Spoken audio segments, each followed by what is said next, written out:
prefer you to be a subscriber or part of their Patreon. They don't want you to tip them or to donate. I mean, obviously they do, but they would rather you subscribe or something because you're going to forget that you're subscribed. Right. And you're going to just keep getting that recurring balance. Now, you start at 50-50 on Twitch. So it's, 250 goes to you, 250 goes to Twitch. And then you can later on get a contract that you can go, 60-40 or even 70-30, I heard. Okay. So you're making more of that $5 that people, and they want you just to sign up for it because you're going to forget about probably. Right. Now, I guess you can attribute it to, there's like two main kind of people that are going to make money on something like Twitch. You have guys who are part of teams who stream because they have to. That's one thing that I found out was if you're a part of a Street Fighter sponsorship, they want you to stream this many hours a week. Right? Okay. And a lot of times there's incentives to donations, which, some that I don't necessarily think are great. But like, I will play a set with you, if you donate so much money. Or I will analyze your matches, stuff like that. That's cool. But that's useful. That all goes towards like a team. Like that goes towards your sponsorship. That's how they're making their money. They're paying you. They're sending you across the globe to play is by this money that you are getting. And that's why they want you to stream a certain amount of hours. But then there's the classic PewDiePie type of guy who, mind you, PewDiePie's YouTube. I don't think he does any streaming. I'm not sure. I don't think he does any, yeah. But, it's the same thing where somebody is wacky, funny, outlandish, and people like to see that while they play. And they might even just port that right over to YouTube. Right. And I, for one, regardless of the controversy of some of his content, I am so happy, and I think PewDiePie is brilliant. I think that what he did for, like, his revenue stream is leagues beyond most everyone else, right? Yes. And everybody wants to be him. There's already, like Markiplier is a PewDiePie clone. I'm sure he makes a decent amount of money too. Guy I think the other one's Jacksepticeye. He's like the third that everyone loves. It's the whole just kind of as soon as the video starts, hey, I'm this person and we're gonna do this thing today and it's gonna be awesome, blah blah blah blah blah, and we're gonna play this game, and they just go insane. Clearly they've played the game before, but they sell it like they haven't. Right. And it's funny, and people like it. And that's all ad revenue mostly. Mostly that's like way less than tips, but that kind of person on Twitch would get the same response if somebody found him. You know what I mean? I think so. The same response. It's just harder to be like that live, and I think that's why, like you're saying, it's easier to cut and edit a video and put it on YouTube as opposed to being this wacky, zany, wacky wheeling, inflatable arm 2-man, on Twitch streaming. Right, and those videos are cut like crazy. Oh yeah. But on Twitch, you don't have as much room. Like you're not going to keep that up. Right. Yeah, and I don't watch a lot of streams because I just don't get it. I personally don't get why you would watch it besides a few points. But the few I have watched, it's 90% of people just sitting there and playing a game and saying, "Oh yeah, I got that guy," or like no animation, no nothing, no movement, just "Oh yeah, I told him what to do," and it's really it. It's not fun. It's not fun to me. Sorry. I told him what to do. Like, "Oh yeah, I told you what to do. Get over there. I killed you." And there's that's not really cool. Or I do a lot of people. I follow a lot of people on Twitter. You'll get a 12-second clip of their 8-hour play fest. They'll have an 8-second, 12-second clip that's the highlight of it, and right. I watched that 12 seconds, and that means I watched the whole 8 hours because that was the best part. That was the best part. Yeah, I don't understand the appeal of watching other people play games. Now, I do to an extent, as in if I'm over your house and we're taking turns back and forth playing Ninja Gaiden or a new Super Mario game or something like that. We're playing back and forth. We're having fun. We're couch playing together, Right. And that's a different environment. Or even when we do a marathon, we do like the charity event. Yeah. Sitting around watching someone else play a challenging game or just a game in general, we're all just kind of BSing together and having a good time. That's one fun way. But it's, I guess, because the interaction is there. Like you said, if I watch someone who's got, 1 million subscribers, we're never going to interact with them. That chat log goes too fast. I lose that. Okay, yeah. Yeah. You know, I don't see the appeal in watching someone else play a game on the computer when I can be on the computer playing a game myself. Well, that goes back to you could be also playing football instead of watching someone play football. Right. Very true. You know, it goes back to that, I think. For me, it's just... And... So, like, when I stream, like, you see me and I make it clear the guy who's playing. Right. So when he pops in the chat, I do my best. And it's tough, too, because like, say I'm playing an old school game I don't like to emulate. I have a big TV right here. My monitor is a little bit off to the side. I even try to turn my monitor to make sure that I catch it. I'll zoom my monitor in onto the chat screen so it pops in my... Like, I don't want to miss it. Yeah. I don't want to miss it because if somebody says something, I don't want to leave them hanging. Right. And it's fun. You know, I've had fun conversations with people while I'm playing weird games. Like, there's a game called Dragon View, which is the sequel to Draken. It's RPG, real-time combat, but the overworld is like SNES Doom almost, like first person. And somebody jumped in and they're like, hey, man, this game looks awesome. And then we start talking about it and a couple different things. And then we start talking about, like, random things about, like, life and talk about buying a house versus renting, stuff like that. And right. Those are the kind of things that I think is cool. It's just like, yeah, this person is literally where it's almost like a hangout. You almost wish that somebody could almost, like, Skype in and talk to you. Yes. Which I know you can do that kind of stuff, but I don't know how it works. There's some anonymity to the fact that you're never going to probably talk to this guy again, or you may, but you may not. But right. That's why you're kind of, you know, I would never Skype anyone. I would never call anyone on the phone, but I will sure talk to you in a game like you're talking about now, you know? Yeah. I think that's kind of cool. So that's like my stream is usually something like that. I don't put on a show. I'm not a stream actor. I don't understand...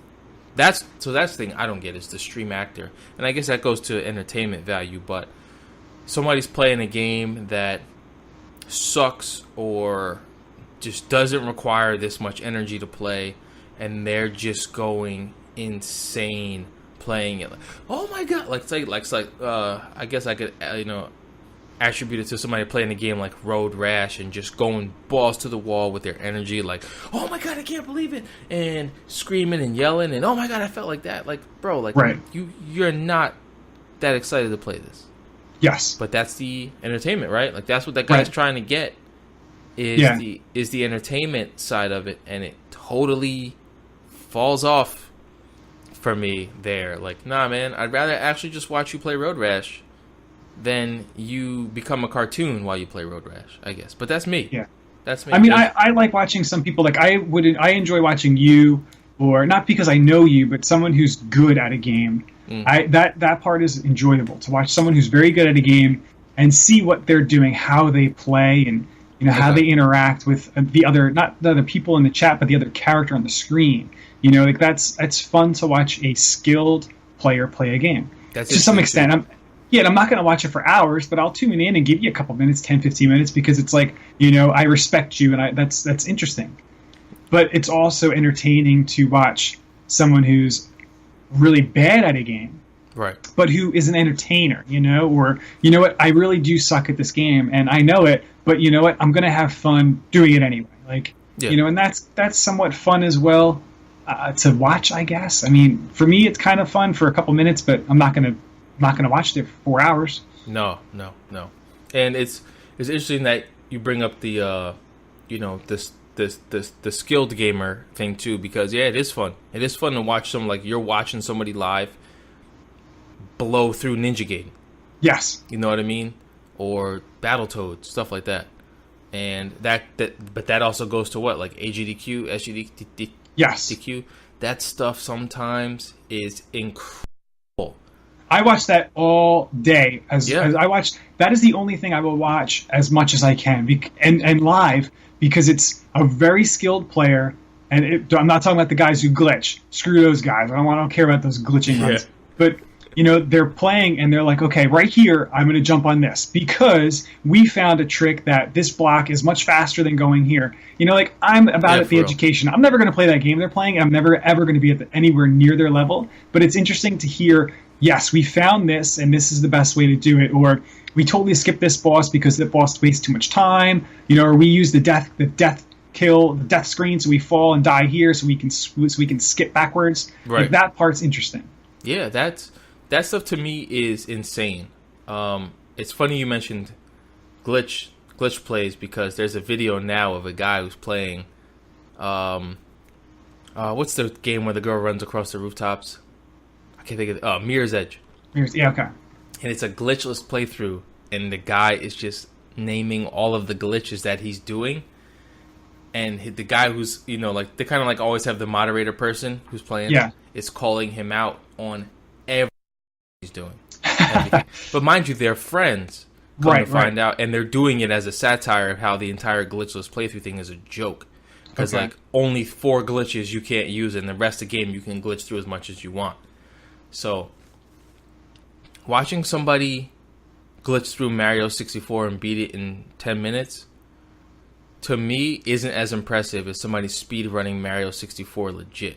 Yes, because as a kid, that's what I did. Right. But there's also a tremendous amount of skill sometimes in getting to that pixel to get through that wall.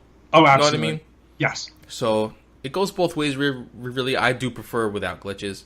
I was watching a guy speed run Symphony of the Night, and he was just going through a door and being underneath the level and sliding across to the next room. I'm like, that's not impressive to me. That's not impressive. Right. I want to see you go and have to get through the 17 enemies and not get hit. Yes. Whether you kill them or not. I want to see you do it. Like, that to me is what I find is to be, like, amazing to watch. I was watching a guy, AGDQ, doing Super Metroid. And the dude was not glitching, but he was sequence breaking. So he would run into the room, like with the shine spark, and go at an angle at the right spot to fly upwards in an angle and go between every single platform and get to a spot he wasn't supposed to be at. You know what I mean? Cool. Yeah. Bam, I'm at this door now. I wasn't supposed to be able to get here without the grappling hook. And I would have had to come from a completely different direction. Oh my god. It's like the most amazing thing to me. Yes. And I think that's entertaining, because for me it's entertainment, it's education, but it also, like SGDQ, AGDQ, only happens twice a year.